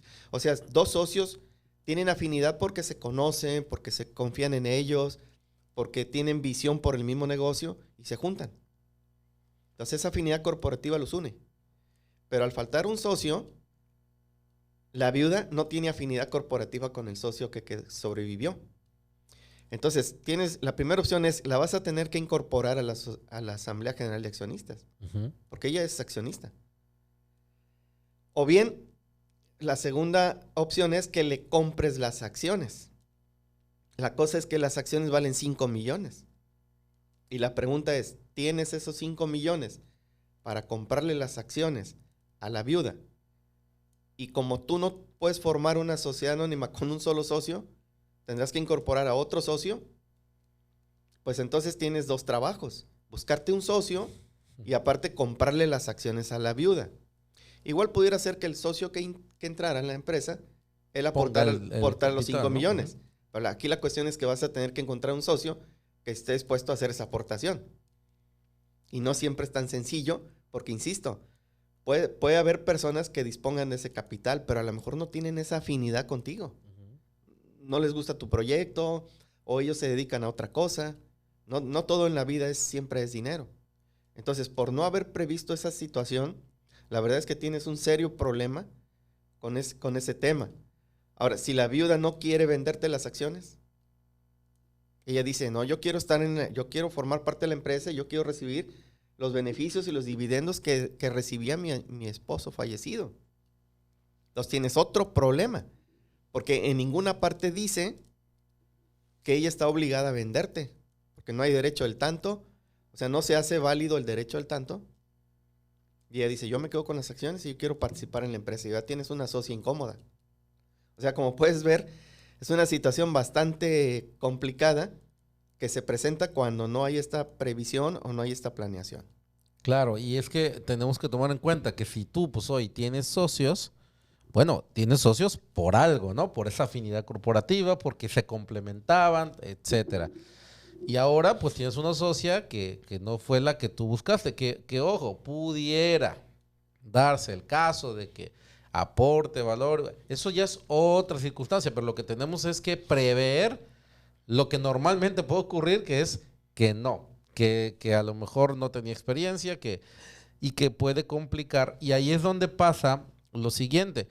¿Cuántas veces no ha pasado que de repente conocemos una empresa que sabe, es más, que es una empresa que, no sé, entrega un gran producto, un gran servicio, que todo el mundo habla de ella, que la recomienda, y de repente nos enteramos, cerró, o quebró, y no sabemos qué hay detrás, y lo que hay detrás son este tipo de situaciones precisamente. Así es. Entonces, lo grave es que, por lo menos aquí en México, y probablemente pase este fenómeno a nivel mundial, hay muchas empresas buenas, rentables, pero que no previeron esto.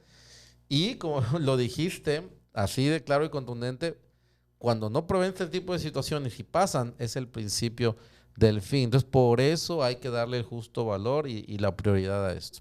Así es, Víctor. Y ya no digamos que la viuda en cuestión, o viudo puede ser, porque puede ser también una socia, pues se case, que la viuda se case y que ahora ya tienes, ahora a la viuda la conoces, pero al esposo de la viuda ya tienes a otro accionista allí, ya tienes una situación incómoda que tendrás que resolver y todo porque no hubo un proceso, un acuerdo, por ejemplo, un convenio de accionistas. Aquí es donde entra una herramienta legal. El convenio de accionistas es muy poco utilizado en México. Por alguna razón se desconoce y no se promueve, pero es un documento legal. El convenio de accionistas puede contener situaciones que no están en los estatutos sociales o que no van en los estatutos sociales ni en el testamento. Entonces, cuando esas situaciones ocurren, tú lo pones en un convenio de accionistas. Entonces, pudiste haber tenido un convenio de accionistas, algo tan sencillo que se le pudo haber aconsejado a un dueño de negocio El dueño de negocio va con un abogado corporativo, hace su documento y lo notaría. Y entonces ahí sí dice que si en caso que falleciera el socio, el socio sobreviviente tiene derecho al tanto y este es el proceso o el mecanismo para que las acciones se retomen. Pero a falta de esa planeación, pues ocurre esto que platicamos. Claro, y es donde al final siempre hay que asesorarse, ¿no? Porque nosotros como dueños, pues somos especialistas en nuestro negocio y pues hay otros que son especialistas en este tipo de herramientas y mecanismos. Claro. Muy bien. Ahora, aquí viene una pregunta muy interesante porque habla pues del impacto más allá de la empresa y es, ¿cuál es el costo emocional para la familia antes, durante y después de un juicio intestamentario? De terribles consecuencias para la familia. Porque efectivamente, como lo dijiste hace un momento, seguramente que los miembros de la familia, al finalizar el juicio intestamentario, no van a quedar contentos. Se rompió la relación familiar, se resquebrajó la relación familiar, la familia no va a volver a ser la misma.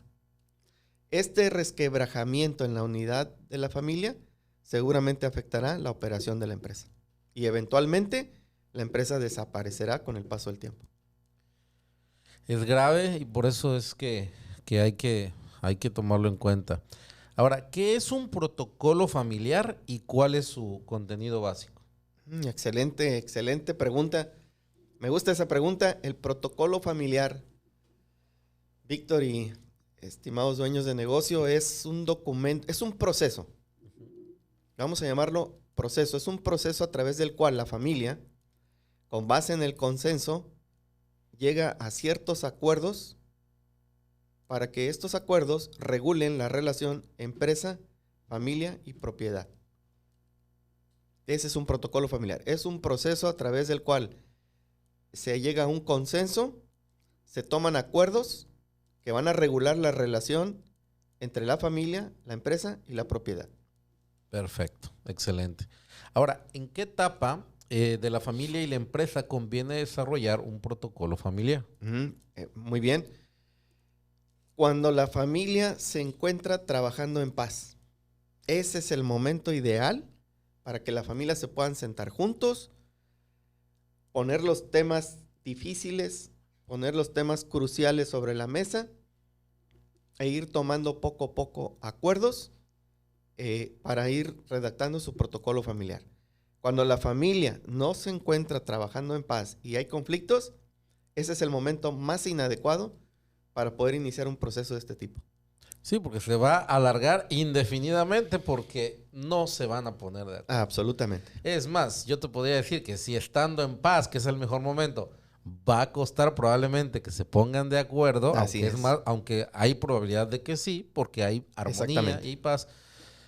Cuando ya hay conflicto, definitivamente, perdón, no se van a poner de acuerdo. Totalmente. Así es. Excelente. Ahora, ¿cuánto tiempo toma desarrollar un protocolo familiar? Bueno, un protocolo familiar es un traje a la medida. No hay una familia igual, por lo tanto no puede haber un protocolo familiar igual. Tiene una cierta estructura, se debe seguir una cierta estructura, pero al final el protocolo familiar es de acuerdo al tamaño de la empresa, al tipo de familia, a cuántos integrantes hay en la familia. De antemano te comento que, digamos, un fundador pues no tendría sentido que hiciera un protocolo familiar porque solo es él. El protocolo familiar surge cuando ya son muchos los miembros o varios los miembros de la familia y esto generalmente toma un año. Puede haber familias que puedan hacer su protocolo en 10 meses, 6 meses, 8 meses, 9 meses, pero usualmente lo que nos llevamos en hacer un protocolo familiar es un año calendario. Ok, perfecto, muy bien. Ahora, ¿cómo podemos darle certeza jurídica al protocolo familiar? Para que no solo sea porque entiendo que es un documento donde se plasma todo, ¿cómo se le puede dar certeza jurídica? Esa es la pregunta más importante que se tienen que hacer los dueños de negocio cuando contratan a un consultor o a un consejero familiar, porque ocurre esto, Víctor. Los dueños de negocio, ante la falta de información, y tú sabes que en mi caso manejamos un diagnóstico integral de empresas familiares, donde le damos toda la claridad al dueño de negocio para que el dueño de negocio sepa por dónde comenzar. Porque iniciar con la redacción de un protocolo familiar pudiera no ser el paso número 1. Entonces, los consejeros familiares normalmente ayudan al dueño de negocio a hacer su protocolo familiar y se retiran de la empresa. Y lo que sucede es que ese protocolo familiar nunca se lleva a cabo.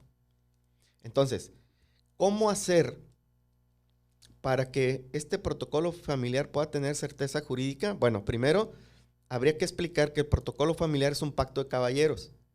Es un acuerdo moral. Que lo que ahí se diga en el protocolo familiar lo tenemos que alinear con ciertas herramientas jurídicas como el testamento, el fideicomiso, los estatutos sociales. Es muy importante, si tú ya eres dueño de negocio y ya hiciste tu protocolo familiar y no lo tienes alineado, prácticamente te puedo decir que tienes una carta de buenas intenciones, pero que no te va a ayudar mucho. Lo correcto es que ese protocolo se alinee principalmente, y lo que yo recomiendo es con los estatutos sociales y con el testamento. Lógicamente, si tienes un fideicomiso, con el fideicomiso, esa alineación, ¿qué significa? Que lo que diga el testamento no contradiga lo que dice el protocolo. Que lo que dice el protocolo y lo que dice el testamento digan lo mismo. Y que uno al otro no se bloqueen. Entonces, para ello es importante también que los dueños de negocios sepan que esa alineación la tiene que hacer un especialista, y ese especialista es el abogado corporativo. Ok, perfecto. Ahora, vamos a hablar un poquito de los impactos financieros de todo este tema, ¿no? Y de un caso que puede ser el más común o el más recurrente en empresas familiares, y es, ¿cuál es el impacto financiero en la empresa familiar si el dueño, que generalmente es el papá, fallece? El impacto financiero va a ser tremendo para la empresa, Víctor, porque existe una dependencia del fundador. Él tiene relaciones con los proveedores, con los clientes, con lo que conocemos como stakeholders. Y esa dependencia hace que haya cierta lealtad de clientes, proveedores, gobierno, etcétera. Y entonces lo que va a ocurrir es que no hay un sucesor preparado. No hay no hubo una planeación patrimonial. Nunca se desarrolló una estructura, no se profesionalizó la empresa, no se institucionalizó. Y el impacto financiero pudiera ser que incluso los que se quedaron al frente, que puede ser una viuda, si los hijos, por ejemplo, son menores, no hay manera de que los hijos menores se hagan cargo de la empresa. Tendrá que ser la viuda. Y si la viuda no estaba al tanto de los negocios del fundador, pues prácticamente no va a poder dirigir la empresa. Entonces el impacto financiero va a ser que la empresa va a quebrar y también va a quebrar la familia. Y la familia no va a tener los ingresos o el estilo de vida que tenía antes que tenía antes cuando el fundador vivía. Entonces, esa es una situación que yo recomiendo que inicien cuanto antes un proceso de institucionalización en la empresa familiar para que no ocurra esta situación. Claro, y es que tenemos que tomar en cuenta lo mismo que decíamos hace rato, ¿no? Y es, oye, pues ya tomó el esfuerzo, el tiempo, que la empresa pues ya sea rentable. Pues que siga siendo un bien para los que interactúan con la empresa, colaboradores, proveedores, clientes, y para la familia, y que no se convierta en un problema. Porque, por ejemplo, a tus proveedores, si tú les cumples, los tratas bien, a ellos también les conviene que tú sigas operando. Entonces, hay una frase que aprendí no la escuché directamente, sino que el hijo del fundador de una empresa un grupo empresarial muy fuerte en Veracruz, en Córdoba, Veracruz, dijo que su filosofía era muy simple, que no hay que complicarse tanto. Su filosofía era que a todo el que trate con la empresa le vaya bien. Así es. Proveedores, colaboradores, clientes, socios. Entonces, cuando una empresa va bien, pero no le damos la prioridad justo a estos elementos, no estamos pensando así. Precisamente, por eso hablo del tema de tener una filosofía clara y congruencia. Esta persona, o sea, este grupo empresarial, nunca hubiera sido el grupo empresarial que es sin estos elementos. Ellos tienen todo eso, o sea, bien institucionalizado, ya están en tercera generación. Prácticamente ningún familiar está operando ningún negocio. Entonces, y qué casualidad que están creciendo más y mejor que nunca. No porque los familiares no lo hayan hecho bien. Lo que sucede es que estos protocolos y estructuras permiten ponerse de acuerdo más rápido por una razón muy simple. Al no haber el vínculo familiar, no entra este tema de si daño la percepción de mi primo, no, aquí se toman decisiones estrictamente empresariales y eso precisamente es lo que hace a las empresas crecer. Por eso lo quería comentar. Claro. Bien, ahora, ¿cuánto capital necesita el negocio para mantener su nivel de ventas y desempeño en lo que la sucesión se establece y equilibra? Más o menos en tu experiencia y lo que has visto, ¿cuánto? Pues normalmente, tan solo para gastos de operación, una empresa debería tener el respaldo de 3 a 6 meses de gastos de operación en su cuenta de banco. O sea, disponibles. Disponibles. Ok. Porque si ocurre entonces el tema de que fallece el fundador y el sucesor no está preparado, mira, en condiciones normales, si los fundadores, por ejemplo, inician su proceso de cambios, su proceso de estructura, se empiezan a hacer su protocolo familiar, etcétera, y su planeación de sucesión, un proceso de sucesión generalmente se puede llevar de 3 a 5 años o hasta 10 años. Entonces, imagínate el trayecto que tiene para que pueda haber un sucesor. Ahora imagínate que el fundador fallece de imprevisto, fallece intempestivamente. Entonces, ¿cuánto tiempo va a pasar para que el sucesor se prepare? El costo de prepararlo, el costo de entrenarlo. Y mientras la empresa, ¿cómo opera en el día a día? ¿Quién va a tomar decisiones? ¿Quién va a dar la cara con los clientes? ¿Quién va a dar la cara con los proveedores? O sea, ¿cómo va a operar el negocio? Entonces, el capital es incalculable en ese sentido, dependiendo del tipo de empresa, pero si para operar normalmente debo tener entre 3 y 6 meses de gastos de operación, ¿qué va a suceder con la muerte del fundador? Que la empresa prácticamente, otra vez volvemos al mismo punto, va a ser el principio del fin. Ninguna empresa va a poder soportar una carga, un golpe financiero tan fuerte como este, y no está previsto nada. Si al menos hubiera un seguro de vida, por ejemplo, entonces tú con el seguro de vida cobras el seguro y pagas la formación del sucesor y no afectas el flujo efectivo de la empresa. Entonces, eso, por ejemplo, te ayuda muchísimo.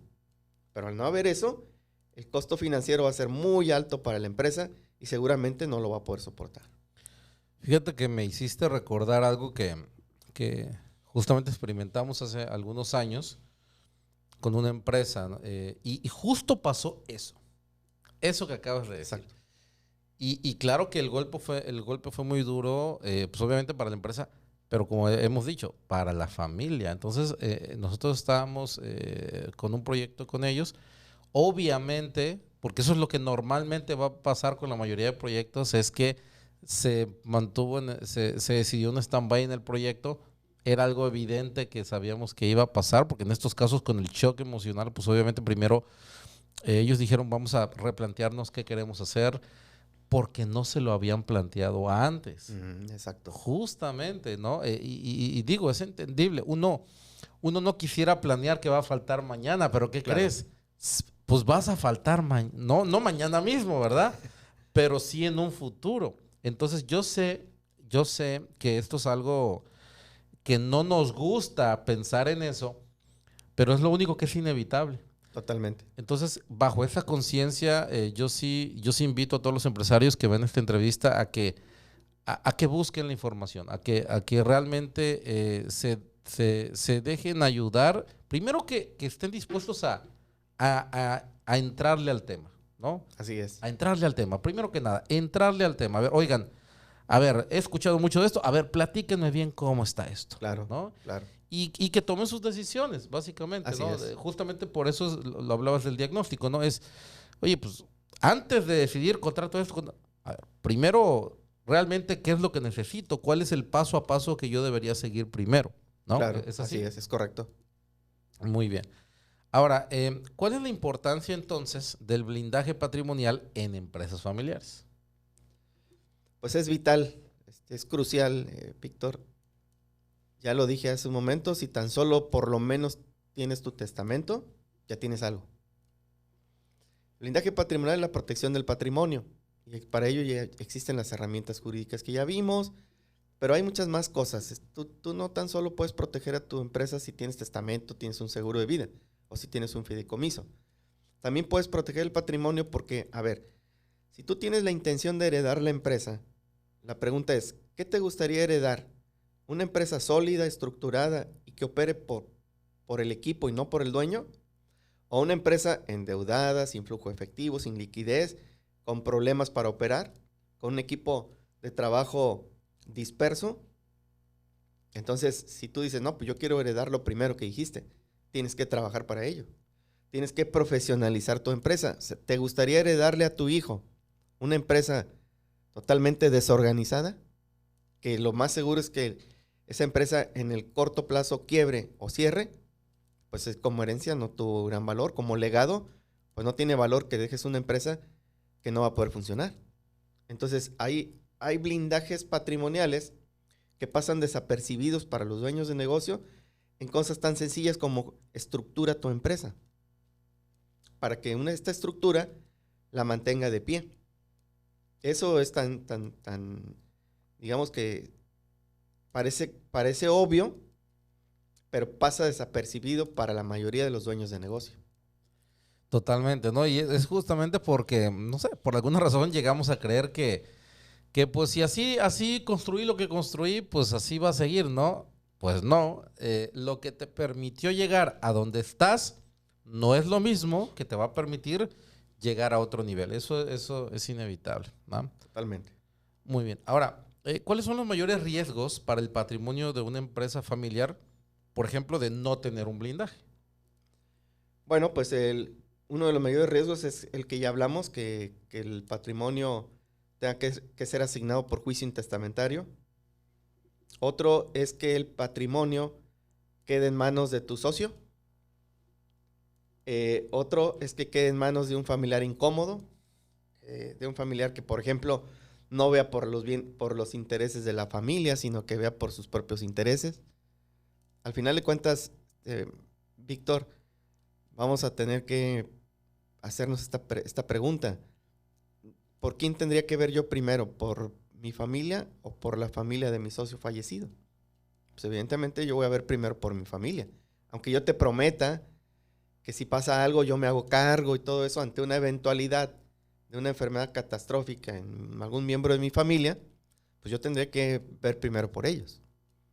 Entonces, no tener una protección, al menos un testamento, al menos un seguro de vida, al menos darle estructura a la empresa, deja muy frágil el legado empresarial, deja muy frágil lo que pudiera ser una herencia y una fuente de ingresos para el mismo fundador o para los miembros de la familia, pues deja totalmente desamparados a los familiares.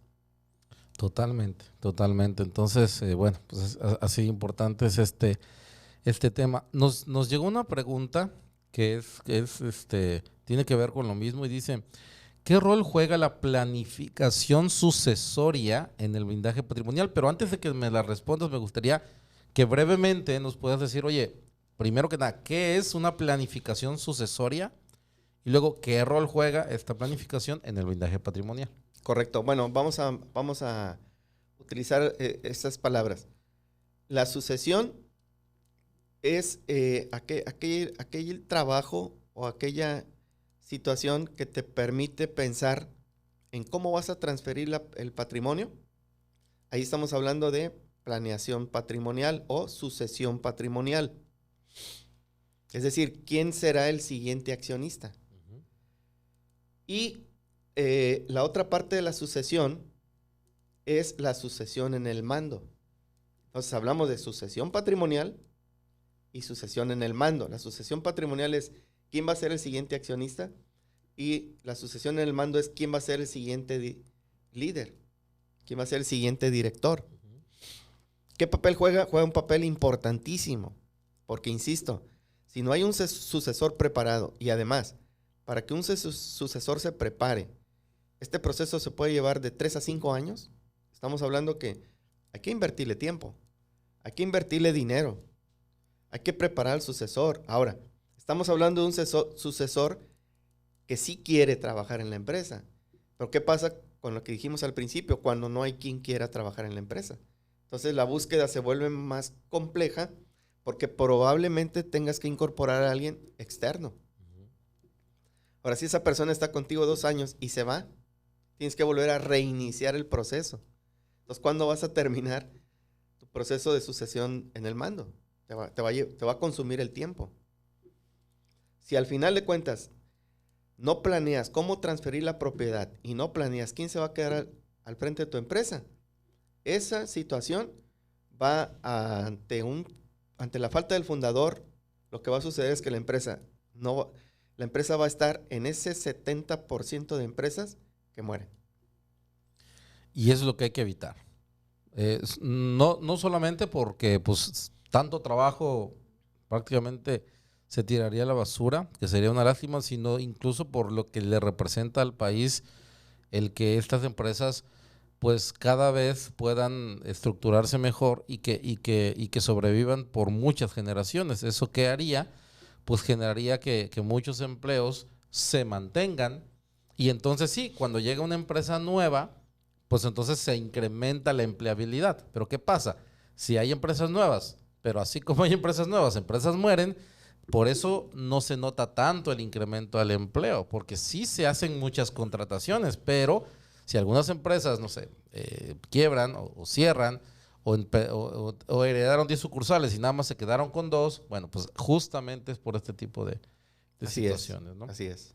Bien, ahora, ¿cómo se deben involucrar las generaciones más jóvenes? Y esto es bien importante porque por eso esta entrevista pues, está llegando en el canal en el que está. ¿Cómo se deben involucrar las generaciones más jóvenes en el proceso de blindaje patrimonial? ¿Cómo?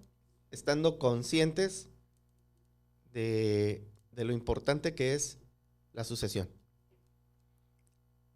¿Cómo hacerlo? Bueno, yo lo que recomiendo es tienen que comenzar con sus hijos desde que son niños. Insisto, hay que enseñarlos a amar a la empresa. La empresa no tiene que ser vista como la alcancía de la familia, no tiene que ser vista como la que nos genera dinero, no tiene que ser vista como que lo único que yo espero son beneficios económicos de la empresa, sino tiene que ser vista como un activo, como un legado, como un valor patrimonial, como un valor de la familia. Entonces tú tienes que incorporar a tus hijos desde los 10 años. Víctor, ya hay entrenamientos y hay conceptos como consejo infantil, tú puedes poner el nombre que quieras. Si por ejemplo son 3 socios, cada uno tiene 2 hijos, son 6 niños. Pero lo que hay que hacer es que esos 6 niños hay que comenzarlos a formar en los valores empresariales, en los valores de la familia y empezar a involucrarlos. O sea, estamos hablando desde una etapa temprana. Así como los mandas a la escuela, o sea, yo pregunto, ¿para qué los mandas a la escuela? Los mandas para un proceso de formación académica. Entonces yo te pregunto, ¿cuándo los mandas a la escuela de negocios? Pues generalmente cuando ya eligen una carrera. Pero ese no es el momento adecuado. Lo tienes que hacer desde la infancia. Ir creando consejos infantiles.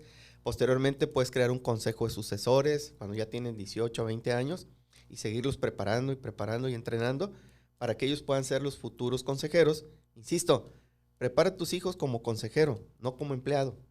Porque tú no necesitas empleados, los empleados los puedes conseguir. Pero los consejeros, ¿de dónde los vas a sacar? Entonces ellos tienen que ser formados desde que son niños.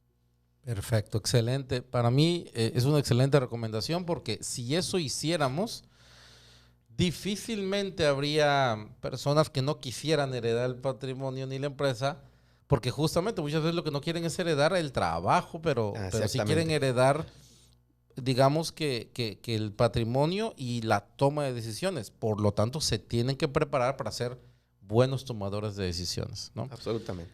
Muy bien. Ahora, en ese sentido, ¿qué papel juegan los consultores externos en el blindaje patrimonial?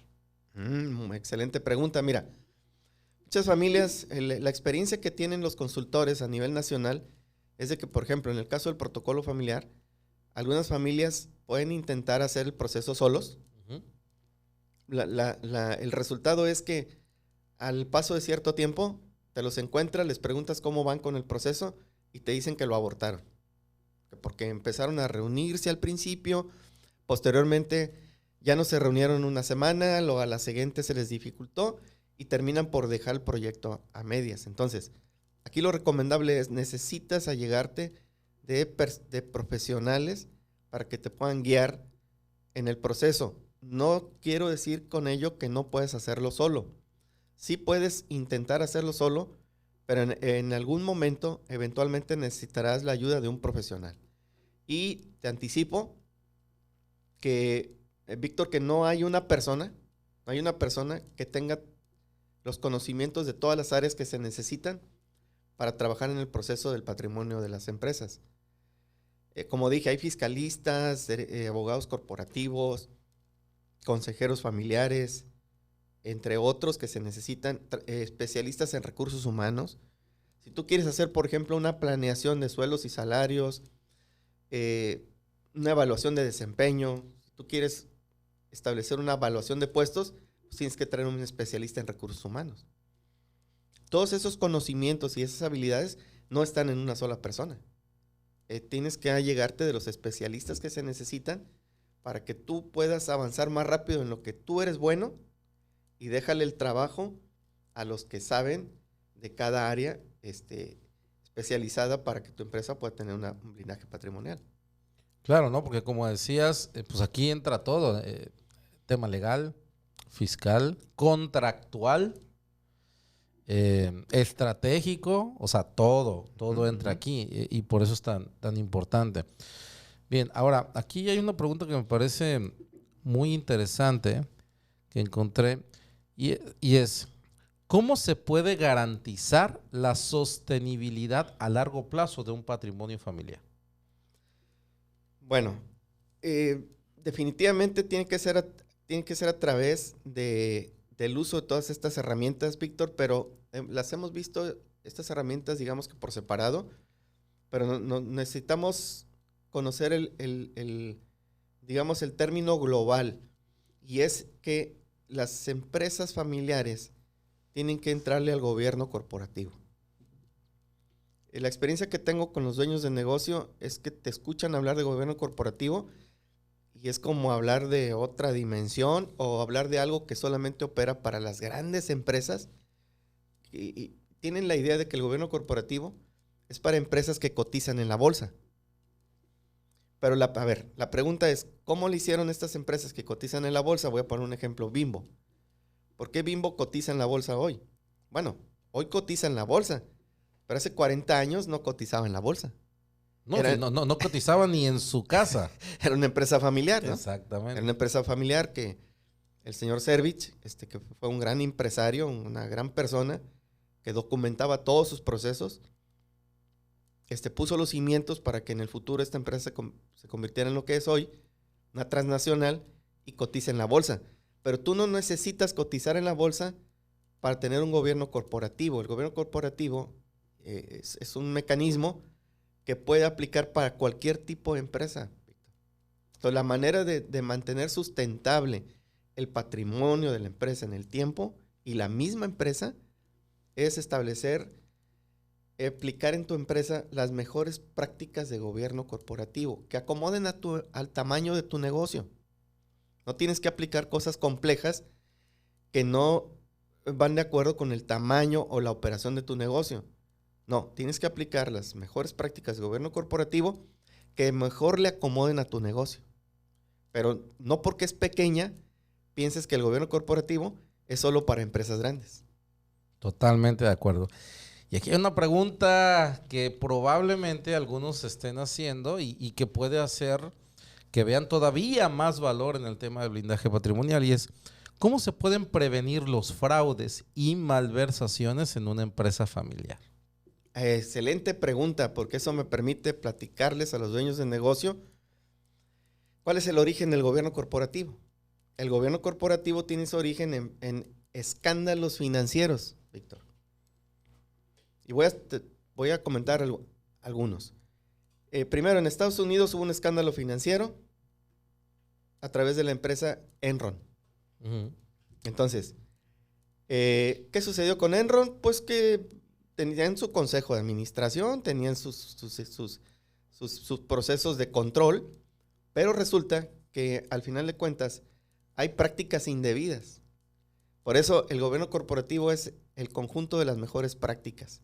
Uh-huh. Y una práctica indebida es que, por ejemplo, tú mantengas un despacho contable o un auditor por la eternidad.